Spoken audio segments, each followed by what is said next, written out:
This is News Center 25 at 11. Good evening, everyone. I'm Mike Wetler. And I'm Valerie Jackson-Warner. Our top story tonight, remembering the war. Today marks the first anniversary of the day President Bush declared war on Iraq. We begin our coverage in mid-Michigan with News Center 25's Maureen Francisco. Maureen? I'm here at Woodside Church in Flint, where a 24-hour candlelight vigil is taking place. It's part of an anti-war demonstration that began at McFarland Park. They rallied. All the time busily planning the next war, the next occupation. They reflected. I'm not against the war. If anybody did something wrong, they should be punished. But we do not see from the whole year that they find anything. They remembered. Artemis D. Brassfield, Jason Meyer.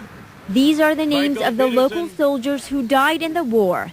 Deborah Conway says she's here for them and the ones still fighting overseas. We don't want any more legs and limbs blown off. We don't want any more people dead. For what? And then the demonstrators marched for a mile and a half along Saginaw Street to Woodside Church in Flint, where they held a candlelight vigil for all those who lost their lives. The soldiers, the civilians, the children. Since they died, I want to give them respect on what they tried to do, try to defend their country, and something I probably wouldn't be able to do. I wouldn't be able that courageous as they were.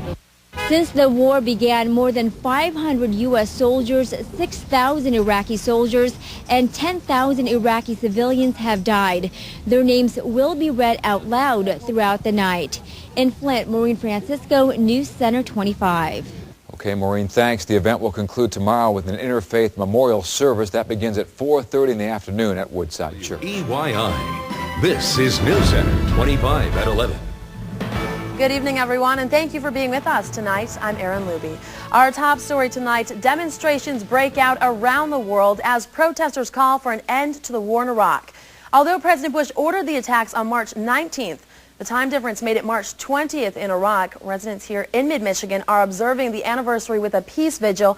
And as News Center 25's Dan Armstrong explains, those present have mixed emotions about the war. Dan? Aaron, both honor and dishonor as people rally for the troops to come home while others deface a monument. War protesters finish up their 24-hour demonstration at Woodside Church in Flint. Sergeant David B. Parson, 30. Fogir Sheikh Rakib, male, no age. Naming the men and women killed in Operation Iraqi Freedom for both the U.S. and Iraq. Zahir, male, no age.